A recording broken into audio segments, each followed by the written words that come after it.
চট্টগ্রাম নগরের জাফর সওদাগর কলোনিতে অগ্নিকাণ্ডে ধোঁয়ায় দম বন্ধ হয়ে এক দম্পতি মারা গেছে। ঘটনাস্থল থেকে তাদের 2 সন্তান সহ 3 জনকে আশঙ্কাজনক অবস্থায় উদ্ধার করে চট্টগ্রাম মেডিকেল কলেজ হাসপাতালে ভর্তি করা হয়েছে। প্রণবেশ চক্রবর্তীর তথ্য ও ছবিতে প্রতিবেদন।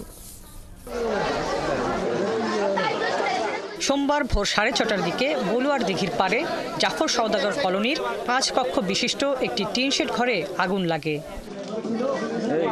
খবর পেয়ে ফায়ার সার্ভিসের 4টি ইউনিট 1 ঘন্টার চেষ্টায় আগুন নিয়ন্ত্রণে আনে। বৈদ্যুতিক শর্ট সার্কিট থেকে আগুনের সূত্রপাত হতে পারে বলে ধারণা করছে ফায়ার সার্ভিস। পরে সেখানকার একটি ঘরের শৌচাগার থেকে ধোঁয়ায় শ্বাসরোধ হয়ে অচেতন অবস্থায় 5 জনকে উদ্ধার করে হাসপাতালে নেওয়া হয়। সেখানেই ইলিয়াস ও পারভিন দম্পতিকে মৃত ঘোষণা করেন চিকিৎসক। শরীরে কোনো বার্ন নাই, কিন্তু ওদেরকে ইনহেলেশন, মানে শ্বাসনালীগুলি পুড়ে গেছে। হয়তো কোনো বদ্ধ রুমে থাকলে অনেক সময় অনেক আগুনে ধোঁয়াতে অনেক সময় এই সমস্যাগুলো হয়।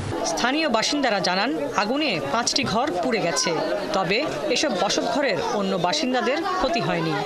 আগুন লাগার পর সবাই নিরাপদে ঘর থেকে বের হতে পেরেছেন। ঘরের দরজা খুলছে, খোলার পর দেখি ওর ঘরের মধ্যে শাঁসা করে আগুন। আমি কি দেখছি, তারপর শিলন শুরু করছি, তারপর বলতাছে আফা বালু দাও। আমি বালু মানে আমার ঘরের দরজাতে এতগুলো বালু রাখছি, বালুগুলো দিতে আমার ঘরে চলে আসছে আগুন। ওরা 4 জন ছিল, এটা তো আর বলতে পারি নাই, আমরা আর বলতে পারি না। আমরা তো ঘুমের জানজি, কোথেকে কোথায় যাবো স্কুল পাচ্ছি না। কিছু বাইর করতে পারেনি, একটা আমার গায়ে শুধু গায়ের টেসার, আর কিছু বাইর করতে পারে। মানুষ বাঁচার উপরে রাখতে হবে, একটু পানির ব্যবস্থা রাখতে হবে, বা বাইর হওয়ার রাস্তা রাখতে হবে, এখানে রাখা নাই। নিহত ইলিয়াস ও পারভিন দম্পতির 2 সন্তান সহ বাকি 3 জন চট্টগ্রাম মেডিকেল কলেজ হাসপাতালের আইসিইউতে চিকিৎসাধীন রয়েছেন।